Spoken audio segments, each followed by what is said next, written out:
everyone, I'm Lucy. This channel is all about learning simple, practical English you can use in real life, not just in a textbook. Hey guys, I'm Robert.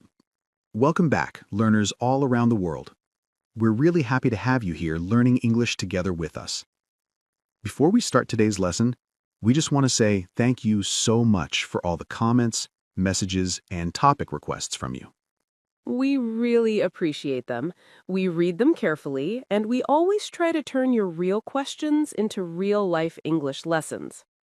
If you've asked for a topic but haven't seen it yet, don't worry.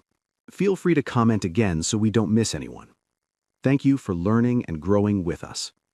So, Robert, how are you today? How is your day? It was pretty good, actually. After work, my coworker invited me to grab coffee. Oh, nice. Smiling. Did you go? No, I didn't. I was really tired, so I said, Interesting. You said no thanks, but you didn't say not thanks. oh wow, yeah, that would sound very strange. And here's another thing. If someone asks you to go out today, but you can't, do you say no today or not today? Definitely not today. Same idea, but completely different feeling. Exactly. And English learners stop right there and think, wait, why no problem, but not today? Why no worries, but I'm not ready? And then the confusion starts. No and not feel very similar, so why do we use two different words? Here's something really important. The problem is not your English, and it's not because you didn't study enough grammar. The real problem is that we focus too much on the word, instead of looking at how people actually use English in real life. So in this video, we're not learning grammar rules. We're not memorizing charts. We're going to look at real-life situations, listen to how people react and feel when no sounds natural, and when not sounds right. Because when English feels real, choosing no or not becomes easy. All right, let's jump into today's real-life English together. All right, before we go any deeper, let's slow down for a second. We don't need details yet. Let's just look at the big picture. Yeah, when English learners hear no and not, they usually think, okay, these two are basically the same, right? But in real life, people don't use them the same way at all. So let me ask you this, Robert. When do you usually say no? Honestly, usually when I react quickly. Someone asks me something and I just answer. Exactly. No often comes out fast, almost without thinking. Like when someone offers you something. No thanks. Smiling. Very natural. Very direct. Right? No feels like a reaction. Clear, simple, strong. Okay. Then what about not? When do you hear not more often? Most of the time, not shows up inside a sentence when you're thinking and then explaining something. Yeah, like this. I'm not ready. You're not reacting fast, you're sharing an idea. Exactly. So if we keep it very simple, no is often a quick response. Not is part of a thought. Same negative meaning, but a very different feeling. And that feeling is what helps you choose naturally, not memorizing rules. So don't worry about details yet. Just remember this picture in your mind. No feels direct. Not feels thoughtful. All right, now that we see the big picture, let's separate them and look at each one more closely. All right, let's start with no. This one is very close to real life. Yeah, because no is usually not something you plan, it just comes out. So let me ask you something. If someone offers you more food, what do you usually say most of the time? No thanks. Smiling. Exactly. You didn't stop and think. You didn't build a sentence. You just reacted. And that's what no often is, a reaction. Now, another situation. Someone suggests an idea you really don't like. What's your first response? No. Or maybe, no way. Laugh. Right? Again, a very fast, very natural. So when no stands alone, it doesn't mean you're being rude. It just means you're responding quickly. That's important. No isn't always used like a simple no. It's more like a natural reaction. No explanation yet, no thinking long, just feeling the moment and responding. And that's why you hear things like no, no thank you, and no way. Simple, direct, real life. All right, now that we feel how no works, let's see what happens when no doesn't stand alone anymore. Now let's look at something English learners often forget, even though we use it all the time in real life. No doesn't always stand alone. Yeah, and honestly, this one causes a lot of confusion. So let me ask you something first. Does this sentence sound okay to you? I have not money. It sounds a little strange, right? You understand it, but it doesn't sound natural. Exactly. But the funny thing is, English learners say this all the time. Laugh. So the real question is, what do native speakers actually say in daily life? They simply say, I have no money. And the moment you hear it, it sounds natural. It sounds clear. It sounds complete. That's because no loves to go directly with a noun. No extra words, no long explanation, just straight to the point. Just like in real-life situations. No time, no money, no idea, no problem. When you say it this way, you're not trying to build a long sentence in your head. You're simply showing one clear thing. There is nothing there.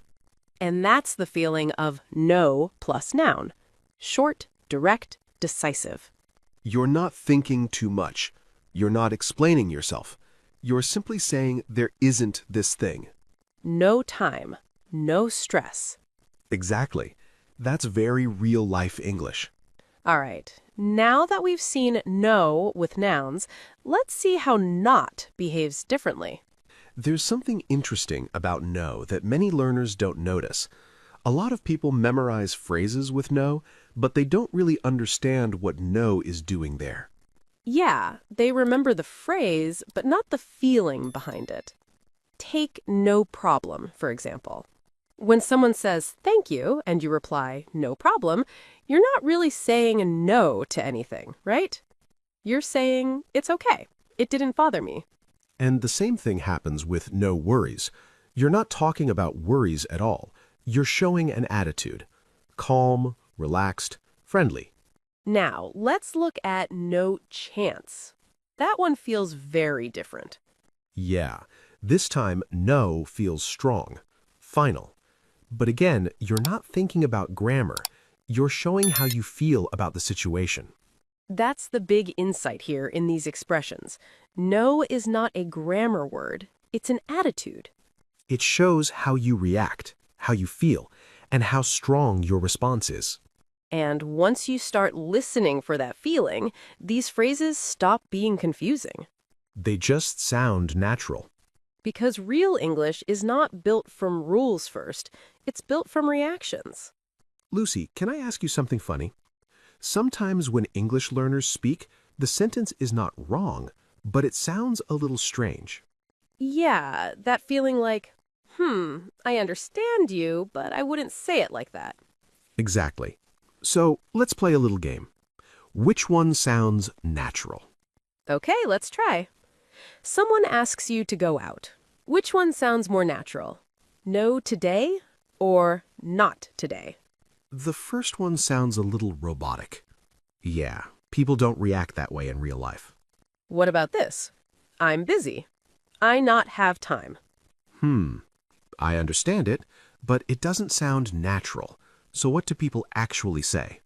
No time. Very short. Very real. Someone asks, do you like it? You say, no. Or, not really. Same meaning, very different feeling. Yeah. One closes the conversation. The other keeps it open.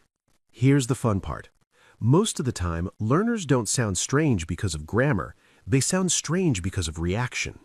Native speakers don't build sentences first, they react first. So the real question is not, is this sentence correct? It's, does this sound like a real reaction? All right, now let's put no and not side by side. Same situation, different feeling. Lucy, imagine this. Someone asks you, can you help me for a minute? Okay, you're busy and you really can't. What comes out first? Honestly, no. Sorry. That's very fast. Very direct. Yeah, but if I want to sound softer, I wouldn't stop there. Right. You'd say something like, I'm not free right now. Same situation, different feeling. Here's another one. Someone shows you their new haircut. Dangerous situation. Very dangerous. If you really don't like it, you don't just say, no. That would hurt. So what do people actually say? I'm not sure about it. That feels much kinder. Okay, last one. Someone asks, did you finish the report? If you didn't, you don't say, no, finished. Definitely not. You say, not yet. Short, soft, and very real. Notice something here. When we use no, we're stopping something. When we use not, we're describing a situation. One door closes, the other keeps it open. So next time you're choosing between no and not, don't ask, which rule should I remember? Ask, what feeling do I want to give? Because that's how real English works. Lucy, have you noticed something? When people actually speak English in real life, they rarely stop and say a full sentence just to say no. They react first, and those reactions are often very short. Yeah, exactly. In real conversations, people don't say, no, I do not want that. They say things like, nope, or nah, and everyone understands immediately, right? Right. And these words aren't rude. They're not slang in a bad way either. They're just very natural, very spoken English. For example, if someone asks you, are you ready? And you're still thinking, you don't say, I am not ready at this moment. You just say, not yet. Exactly. 2 words, but the meaning is very clear. Or if someone asks, do you like this movie? And you don't really like it, but you don't want to sound too strong, you don't say, no, I dislike it. You say, not really. And that feels much softer, right? It leaves the conversation open. That's the key. These reactions are not about grammar, they're about feeling and timing. No reactions like nope or nah come out fast. They're direct. They're emotional. While not reactions, like not yet or not really, feel slower. They show you're thinking or you're being polite. And this is where many learners get confused. They try to build perfect sentences, but native speakers are just reacting in the moment. So remember this. When you hear nope, nah, not yet, not really, that's not textbook English. That's real spoken English. And once you start listening for these reactions, you'll understand conversations much easier. Because English is not always about full sentences. Sometimes it's just about the right reaction at the right moment. All right, Robert. I think we've talked enough about how no and not work. Yeah, seriously. Now let's stop explaining. Exactly. How about this? We just talk about us, and everyone can just listen and feel it. I like that. Guys, we're not teaching now. We're just chatting. Okay, let me start. Robert, do you want to grab coffee after filming? Nah, not today. I'm kind of tired. Yeah, I can hear that. Are you done with all your work for today? Not yet. I still have a few things to finish.